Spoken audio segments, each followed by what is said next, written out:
పరిశుద్ధ గ్రంథం ఛానల్ వీక్షిస్తున్న ప్రతి ఒక్కరిని దేవుని పేరిట వందనాలు తెలియజేసుకుంటున్నాం. ప్రేమ, సంతోషము, సమాధానం సదా మీకు తోడేంటి నడిపించును గాక.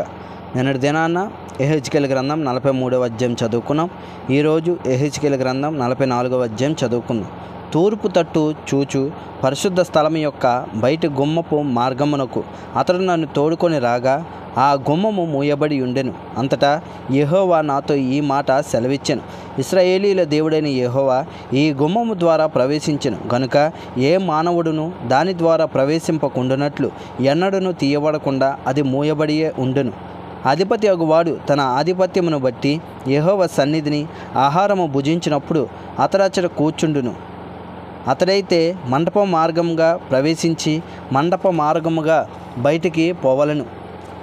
అతడు ఉత్తరపు గుమ్మపు మార్గముగా మందిరం ఎదుటి నన్ను తోడుకొని వచ్చెను. అంతలో యెహోవా తేజో మహిమతో యెహోవా మందిరము నిండి ఉండుట చూచి నేను సాగిలపడగా యెహోవా నాకు సెలవిచ్చినదేమనగా, నరపుత్రుడా, యెహోవా మందిరము గూర్చిన కట్టడాలన్నిటినీ విధులన్నిటినీ నేను నీకు తెలియజేయుచున్నాను.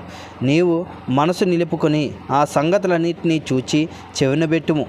మరియు పరిశుద్ధ స్థలములో నుండి పోవు మార్గములన్నిటి ద్వారా మందిరం లోపలికి వచ్చుటకు గూర్చి యోచించుము. తిరుగుబాటు చేయు ఇశ్రాయేలీలకు ఈ మాట ప్రకటింపుము.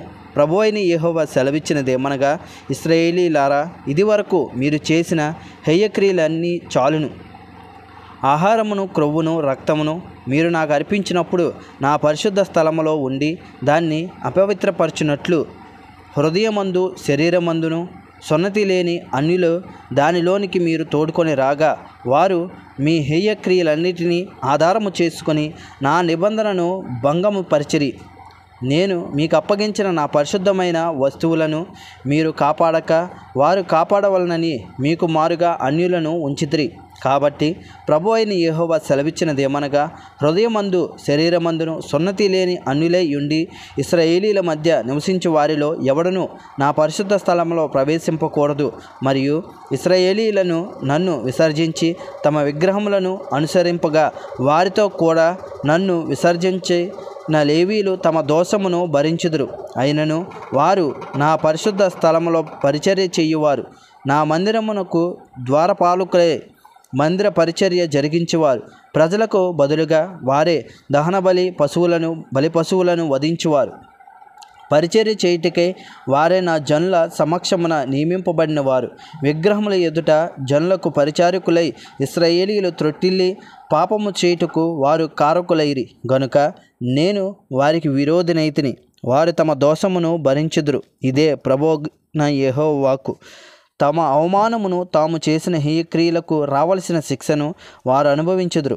వారు యాజకత్వము జరిగించుటకై నా సన్నిధికి రాకూడదు. పరిశుద్ధ వస్తువులను కానీ అతి పరిశుద్ధ వస్తువులను కానీ ముట్టకూడదు. అయితే నా మందిర సంబంధమైన పని అంతటినీ దానిలో జరుగు పనులన్నిటినీ విచారించుచు దాన్ని కాపాడు వారినిగా నేను వారిని నియమించి ఉన్నాను. ఇశ్రాయేలీలు నన్ను విసర్జింపగా నా పరిశుద్ధ స్థలము సంరక్షణను కనిపెట్టు సాదోకు సంతతి వారగు లేవీలైన యాజకులు పరిచర్య చేయుటకై నా సన్నిధికి వచ్చి వారే నా సన్నిధి నిలిచి క్రొవ్వును రక్తమును నాకు అర్పించుదురు. ఇదే ప్రభువగు యెహోవా వాక్కు. వారే నా పరిశుద్ధ స్థలంలో ప్రవేశింతురు. పరిచర్య చేయుటకై వారే నా బల్ల యొద్దకు వత్తురు. వారే నేనప్పగించిన దానిని కాపాడుదురు. ఇదే ప్రభువగు యెహోవా వాక్కు. వారి లోపటి ఆవరణపు గుమ్మంలోనికి వచ్చినప్పుడు జనపనార బట్టలు ధరించుకొనవలెను. లోపటి ఆవరణపు గుమ్మముల ద్వారా వారు మందిరమును ప్రవేశించి పరిచర్య చేయనప్పుడల్లా బొచ్చు చేత చేసిన బట్టలు వారు ధరింపకూడదు. అవిసెనార పాగలు ధరించుకొని నడుములకు జనపనార బట్ట కట్టుకొనవలెను. చెమట పుట్టించినదేదైనను వారు ధరింపకూడదు.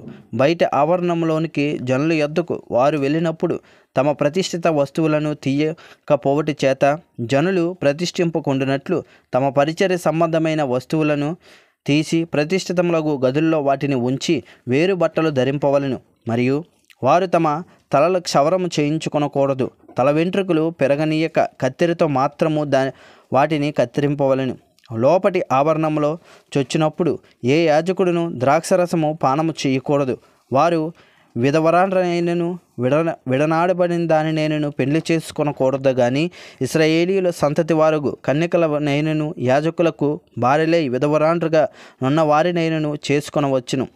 ప్రతిష్ఠితమైనదేదో ప్రతిష్ఠితం కానిదేదో పవిత్రమైనదేదో అపవిత్రమైనదేదో కనుగొనుటకు వారు నా జనులకు నేర్పునట్లు జనులు వ్యాజ్యమాడినప్పుడు నా విధులను బట్టి వారికి తీర్పు తీర్చుటకై వారు తీర్పులుగా నియమింపబడుదురు. నేను నియమించిన విధులన్నిటిని బట్టి కట్టడాలను బట్టి నా నియామక కాలములను జరుపుదురు. నా విశ్రాంతి దినములను ఆచరించుదురు. తండ్రిదియు తల్లిదియు కుమారునిదియు కుమార్తెదియు సహోదరునిదియు పెండ్లి కాని సహోదరిదియు శవమును ముట్టి అంటుపడవచ్చును. అయితే మరి ఏ మనుష్య శవమును గాని ముట్టి అంటుపడకూడదు. ఒకడు అంటుపడి శుచిర్భుడైన తరువాత 7 దినములు లెక్కించి పరిశుద్ధ స్థలములో పరిచర్య చేయుటకే లోపటి ఆవరణంలోని పరిశుద్ధ స్థలమునకు వచ్చినవాడు అతడు తన కొరకు పాప పరిహార్థ బలి అర్పింపవలెను. ఇదే ప్రభువైన యెహోవా వాక్కు. వారికి స్వాస్థ్యమైనది ఏమనగా నేనే వారికి స్వాస్థ్యము. ఇశ్రాయేలీలో వారికి ఎంత మాత్రమును స్వాస్థ్యము ఇయ్యబడకూడదు. నేనే వారికి స్వాస్థ్యము. నైవేద్యములను పాప పరిహార్థ బలి పసి మాంసమును అపరాధ పరిహార్థ బలి మాంసమును వారికి ఆహారమవును. ఇశ్రాయేలీల చేత దేవుని ప్రతిష్ఠితములగు వస్తువులన్నీ వారివి. మీ ప్రతిష్ఠిత అర్పణములన్నిటిలోనూ తొలిచూలు వాటన్నిటిలో మొదటివియు ప్రథమ ఫలములన్నిటిలోనూ మొదటివియు యాజకుల వగును.